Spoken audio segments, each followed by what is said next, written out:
guarantee you that at some point, everything's gonna go south on you. Ready? You're gonna say, this is it. Watch out! Buddy! This is how I end.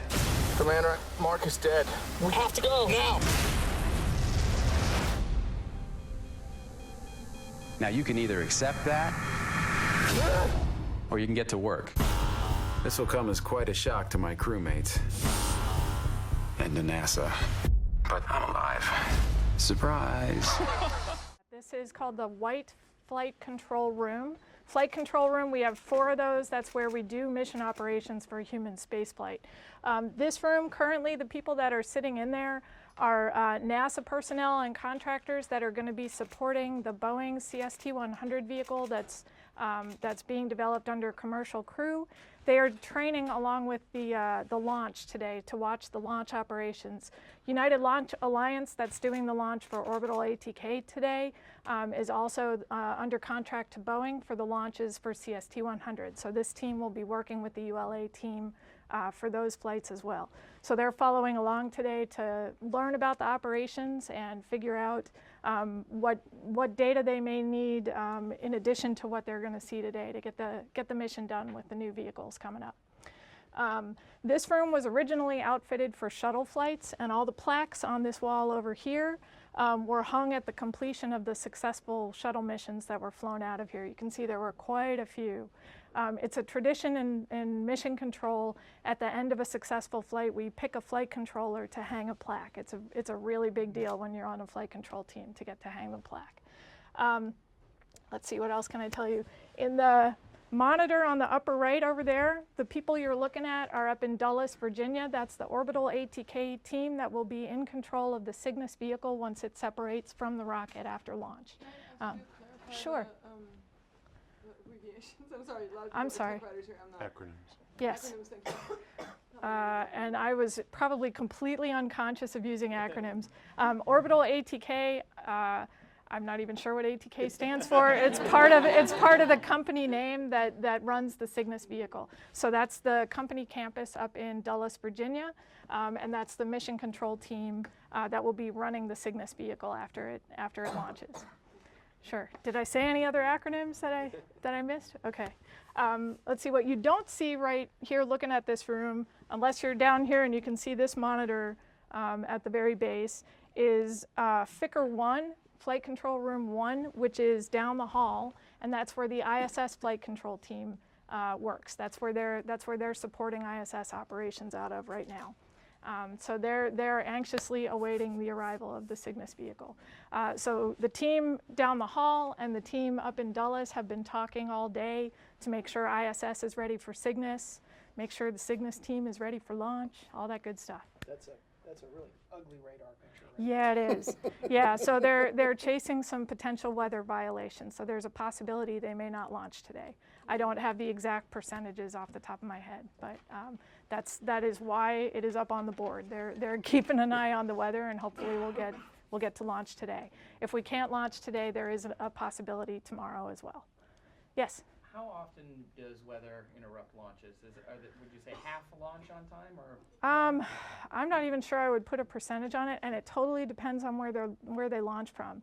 For example, the Russians launch out of Baikonur in Kazakhstan. Weather almost never is a problem there, and their systems are very different, so their tolerances for different weather ranges are very different. That's part of it, but also the Florida coast just has very variable weather, much more variable than in the middle of the steppe. So. And can you explain what kind of weather would make a launch not happen? It could be rain, it could be high winds, it could be a lightning concern that could interrupt some of the systems on the rocket. It could be rain could impede visibility. It could also interrupt some of the function of the rocket. So it just depends. And some of those, usually there's a range up to which it's perfectly safe to launch, and then there's a range beyond which it's not. Temperature could also be a concern, so it could be many different things. Can you explain the main plot here? What are we looking at? And is that so? The Sure. station is over the Pacific Ocean, That's kind of off South America. Yes, that's correct. So the main plot we're looking at, this is the world map view, and then the bottom half we call bird's eye view. So the world map shows where the station is over the world at any given time. The white lines, like the sine wave lines that go across, that's the orbit trace. So the one in the middle that they're on right now is the orbit that they're on now, and then it's the next couple orbits in the future marching west. So yellow circly thingies. The yellow circly thingies over, you can see over. This is how we talk. Yeah. It's the technical term, the circly thingies. Those are the ground site traces, the ones you see over Asia, and it's actually right over Russia. So those are Russian ground site traces, and the Russian segment systems on the space station transmit data through the Russian ground sites. So these, we keep track of which ones they're using, so we know when they're using their data systems. A ground site trace is essentially it's like, if you think about it from like a cell phone tower, it's the visibility of that tower. So it's the range they can receive data over. Then you see a big green circle in the middle, and there's another yellow circle, and it's actually cyan, but it kind of looks white, big one. Those are, we call them zones of exclusion, or ZOE. That's the shadow of the Earth from a TDRS satellite, which is a data relay system satellite that we use for our communication system to the space station. So we transmit, those are higher, those are geosynchronous. Yeah, so these are the shadow that satellite can't see, pretty much. So that's how we keep track of where we are relative to our communications. Yeah. Question. How long will it take for it to arrive at the space station? It will arrive on Sunday morning. So it gets to space station a little after, I think it's like 4:20 in the morning. It arrives and it pauses, Houston time, thank you. And it sort of holds about 15 meters away from the space station, and the crew will take the robotic arm and go out and grab a grapple fixture on the vehicle and then bring it up to the space station. And what's it taking to the space station? Cargo. Primarily, so there's a lot of equipment, and I'm going to defer to this guy to tell you exactly what's on the list. Very smart. I appreciate it. Here, that's what it's going to take. Any questions? Joe, who makes the decision to launch or to scrub? It's a joint decision between a lot of teams. United Launch Alliance is the contractor that runs the rocket and the launch site. They're in charge of executing the launch countdown. So in real time at this point, they have the decision about whether or not the conditions are good and the systems are all configured and they're safe to launch. So the launch is happening in Florida. Why is mission control here? Is there special equipment or something? I think the origin of that decision was probably political. Yeah. You noticed the name on the sign outside, I see. Okay, very good. So the decision was made early in NASA's history to split up a lot of the functions across many different geographical locations, and this is part of what happened there. The bulk of human spaceflight has been managed out of Johnson Space Center across the different programs, and that is still true. So that started out early on, and they just kept going there. So we've got the majority of the human spaceflight centered stuff here. And then we farm out different pieces of that to other places as well. And this looks all like commodity hardware. These look like regular laptops, and there's Windows logos and stuff. So none of this really is bespoke like in the Apollo era. Is that right? That's true. Yeah. So if you go to upstairs, the Apollo era front room, which was used through shuttle, and then we restored it back to what it looks like, what it looked like during the Apollo era. That is very home built, very bespoke, very custom, and very mainframe.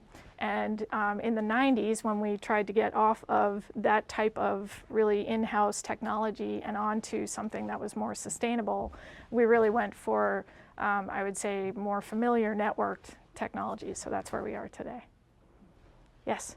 There's a number of times up on the board. Yes. Could you explain that? Sure. So the very top is GMT, that's Greenwich Mean Time, which is London, basically. But that is the time that we operate the space station off of. So since the space station is operated by teams all around the world, we had to pick a time that we would all answer to, and we picked Greenwich Mean Time. So that's basically what we live by. OA4L- is the next, and that's the launch clock for this rocket. And you will see that it is counting down now 17 minutes. So I will shut up here pretty soon when we start getting towards something fun. What's that there? What's on the left? These other rooms that they're showing. that room? That looks like it would be at KSC. That's the Launch Control Center. The reason I know that, I can see our space station program manager, Kirk Shireman, and I know that's where he's sitting. And next to him is Frank Culbertson, who is one of the vice presidents at Orbital ATK. So I see this go, no-go launch in 4 minutes, 35 seconds. That's when they're going to make the final call. That's when they'll make the final call. So you'll see also on the left side the resume at T minus 4 minutes. So they're currently in a hold. So they've got 12 minutes left of the last hold. And in 4 minutes, 20 seconds and counting, they're going to decide, is everything still good? And then on time, they'll pick back up with the count. So that won't be the final go, no-go decision. There are multiple go, no-go. So we're continuously evaluating. So at any point along the way, if we see a condition that's unsafe, we can essentially put the brakes on real quick. But we make a formal set of calls, and this is, I say we here, it's ULA that's leading those calls for this rocket, but this is a pretty standard practice when we're doing launches where there are some formal poll points where we just sort of sync up and everybody checks the team and make sure everything still looks good, and then we'll press on. What else? Yes? So I understand that there's a spaceflight logistical advantage to launching in Florida since it's near the equator compared to everywhere else in the States. Can you explain why? It's, let's see, you can get to a wider variety of orbits. It's kind of a geometry problem. So if you launch from the pole, you can only get to orbits that are this high, that are kind of orbiting around. You can't go down, so you can't flatten and get closer to the equator. The closer you are to the equator, you can always go up. You can always launch to a higher elevation just based on which angle you pick when you launch, basically. But you can't go down. So it gives you more flexibility for where you can put your satellite. Yeah. Okay. Physics is weird. Isn't it also that it's moving faster too?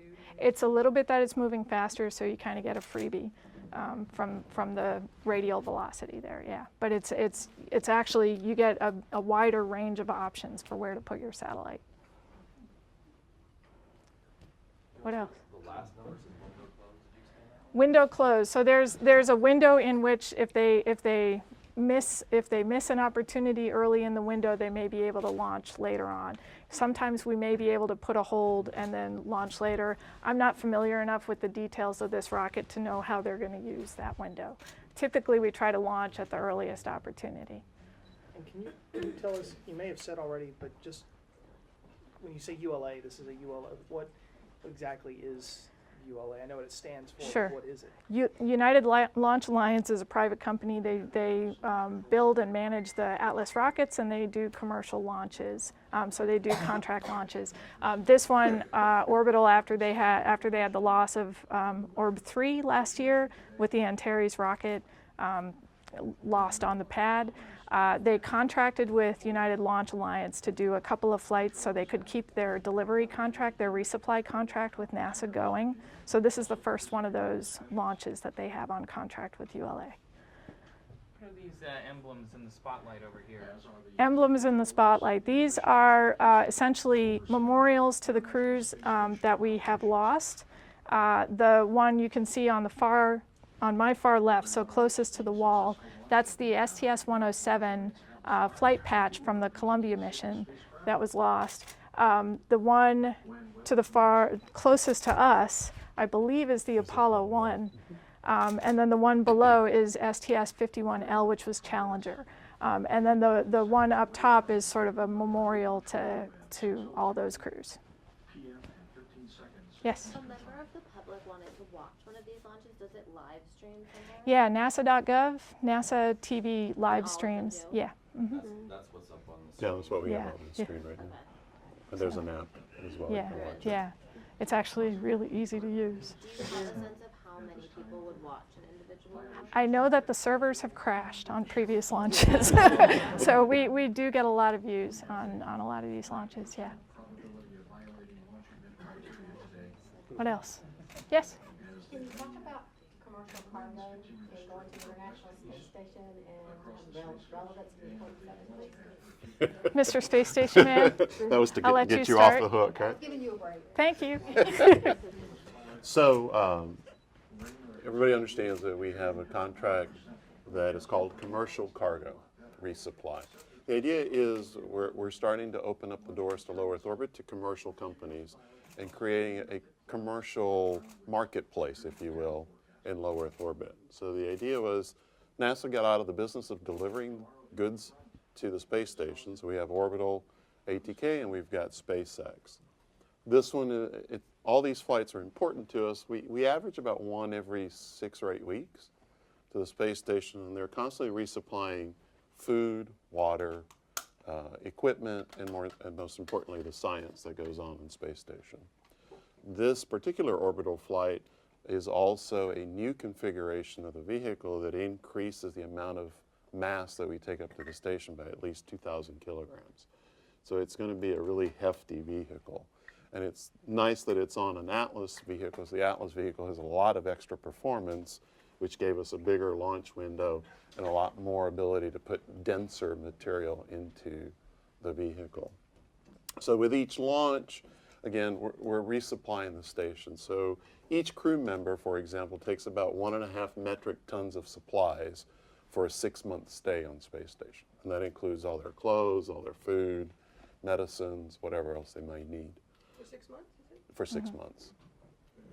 And so all of this is a matter of learning what our logistics supply chain looks like, because then you're all here because of The Martian. And if you've seen the movie, you saw the little ticker on how many days that trip was going to take. You know, we've got a crew on board living for a year, and that crew for a year is going to take 3 metric tons. Right? The mission to Mars is about 2.5 years. So if you think about it, for each crew member, we've got, well, let's call it 6 metric tons of supplies that they're going to need to go to Mars, come back, and do stuff on the surface of Mars. So we really are trying to learn, well, how are we really going to do this? Right now, we've got the comfort of being, with our crews, basically 6 hours away to get to station and 3 hours to get home. You know, when we went to the moon, we was kind of 3 days there and 3 days back. Mars is going to complicate the matter. So we're learning, you know, what does it take to really do logistics. And in the commercial world, in low Earth orbit, that's something that they easily can do for us. So that's the importance of having an orbital ATK or a SpaceX. Did that answer your question? Yes, thank you very much. You're welcome. What other questions do you guys have?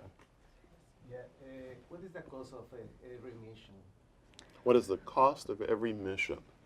So that varies, because it depends on how much mass we put in. But basically, the way it works, the commercial resupply contract was for a total of 20 metric tons for each provider to deliver to space station. So you can take the total value of the contract divided by 20 metric tons and kind of get a close enough cost for each mission. Did you say this supply vehicle is taking 2 metric tons? How much did you say this was? It's actually, no, this one has something like 5 metric tons on it. Basically, because it's much larger. What is the estimated value of all the supplies on there? Do you know for this one? I would give you a guess, and I couldn't tell you that it was an accurate guess. So no, not really. Of past ones, maybe like an estimated? Do you know, like It varies. Again, so think about what's on board. It could be beef stroganoff, and lots of it, right? Or it could be some scientific experiment that is a bunch of commercial off-the-shelf stuff that got assembled. Or it could be a very unique piece of hardware, and so it could be a higher value. So it really will vary from mission to mission. It's really more about how do we best use the crew time on board. So we're always resupplying the science. Right now we have 6 months of science on board the station. So if we miss a flight, the crew members can still do science. That was, Courtney mentioned the CST-100, so that's our first commercial crew flight. And the importance of that is we're going to increase the crew size by 1 more. right? The system can handle 7 people, so we're going to add the 7th crew member, flying commercial crew, and that's going to double the amount of science at time on board the station, because we'll have a whole new crew member whose whole time is devoted to science.